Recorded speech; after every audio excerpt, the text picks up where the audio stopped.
უნივერსიტეტში იქნება ხოლმე ისეთი ურთიერთობები, რომელიც ცხოვრების ბოლომდე მიყვება, იმიტომ რომ სკოლიდან გამოყოლილი მეგობრები მაინც მეტნაკლებად ვრჩება ხოლმე და უნივერსიტეტში ხვდები ისეთ ადამიანებს, ვინც ღირებულებით არის ახლოს შენთან. ამიტომ რა არჩევანს გააკეთებ, ამას ძალიან დიდი მნიშვნელობა აქვს და მე თუ მეშინია, ანუ უფრო დიდ ყურადღებას ვაქცევ, რას ფიქრობენ, რა მოლოდინები აქვს ჩემგან გარემოს, ხო?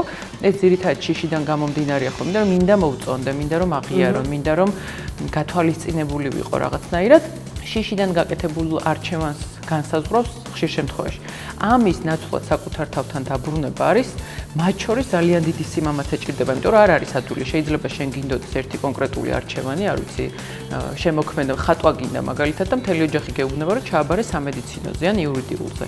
ან პირიქით შეიძლება იყოს, ხო? ანუ უნარი რომ მოусმინო და გაყვე შენ შინაგან ხმას არ არის ადვილი, მაგრამ ეგ არის ის, რაც საბოლოო ჯამში შედეგებს გაძლევს, იმიტომ რომ სხვა შემთხვევაში მომავალი რამდენიმე წელი შეიძლება ძალიან რთული იყოს, იმიტომ რომ შიშიდან გამომდინარე რაღაცა გადაწყვეტილება მივიღე.